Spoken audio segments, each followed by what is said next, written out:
ओम नमो नारायणाय। मैं अब्बा मंडल संस्थान सरोज देवा जी।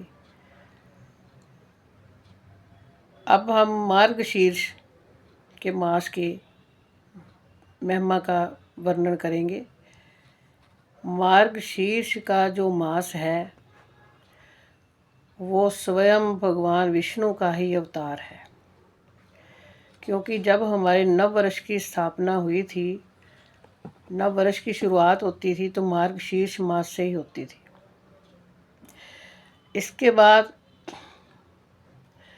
विक्रमी संवत जब राजा विक्रमादित्य जी ने ये वर्ष चलाया, तो तब से लेकर ये चैत्र महीने से नव वर्ष का प्रारंभ होता है। ये मार्गशीर्ष जो है शरद ऋतु का होता है। सर्दी शुरू होती है, तो अब इसमें हम भगवान की लीलाओं का वर्णन करेंगे, क्योंकि भगवान विष्णु स्वयं ही इस महीने के अवतार हैं। और भगवान विष्णु का स्मरण और भगवान की जो लीलाएं हैं, भगवान विष्णु की बाल रूप की जो लीलाएं हैं, उसका वर्णन है। तो श्री सुखदेव जी कहते हैं, परीक्षित, अब हेमंत ऋतु आई, उसके पहले ही महीने में अर्थात मार्गशीर्ष में नंद बाबा के ब्रज की कुमारियाँ कात्यायनी देवी की पूजा और व्रत करने लगी।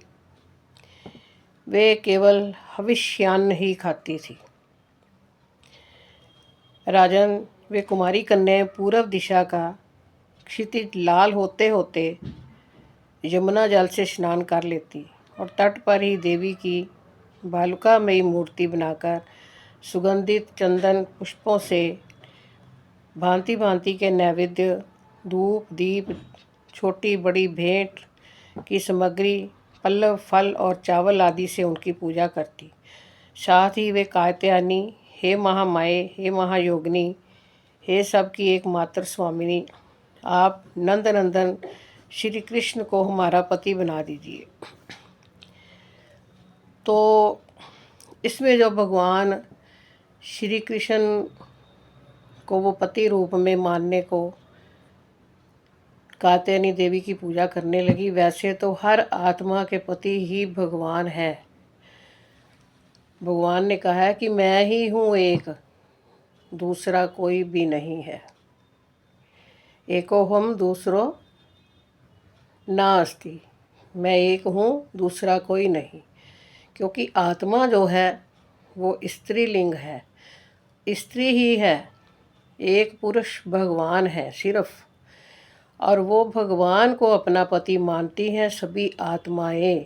जो गोपियाँ थी वो आत्मा के रूप में थी, और गोपियाँ अपनी कात्यायनी देवी की बाल रूप की पूजा करती हैं कि हे माते, हमें भगवान पति रूप में मिल जाए, अर्थात आत्मा का परमात्मा से मिलन हो जाए, हम अपने प्रभु के साथ एक हो जाएं।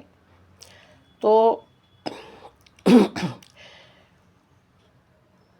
सबकी एकमात्र स्वामिनी आप नंदन नंदन श्री कृष्ण को ही हमारा पति बना दें, हम आपके चरणों में नमस्कार करती हैं। इस मंत्र का जप करती हुई वे कुमारियाँ देवी की आराधना करती। इस प्रकार उन कुमारियों ने, जिनका मन श्री कृष्ण पर निशावर हो चुका था, इस संकल्प के साथ एक महीने तक भद्रकाली की भली भांति पूजा की कि नंदनंदन श्याम सुंदर ही हमारे पति हों।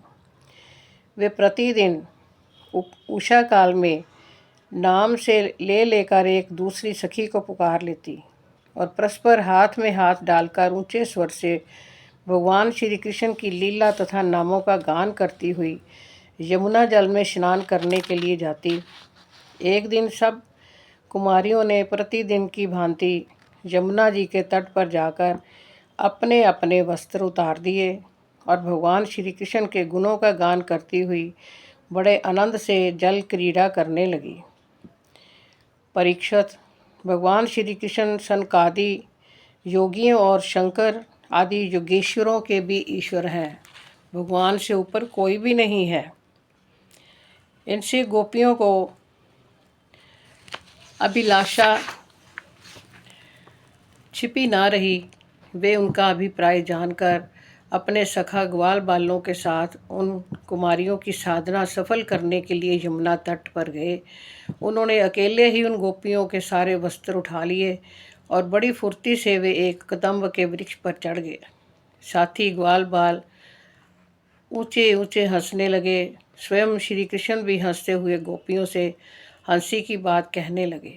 अरे कुमारियों, तुम यहाँ आकर इच्छा हो तो अपने अपने वस्त्र ले जाओ। मैं तुम लोगों से सच सच कहता हूँ, हंसी बिल्कुल नहीं करता। तुम लोग व्रत करते करते दुबली हो गई हो। ये मेरे सखा ग्वाल बाल जानते हैं कि मैंने कभी कोई झूठी बात नहीं कही। सुंदरियों, तुम्हारी इच्छा हो तो अलग अलग आकर अपने अपने वस्त्र ले लो, या सब एक साथ ही आओ, मुझे इसमें कोई आपत्ति नहीं है। बाकी भगवान की लीला की चर्चा कल करेंगे। ओम शांति शांति शांति ओम।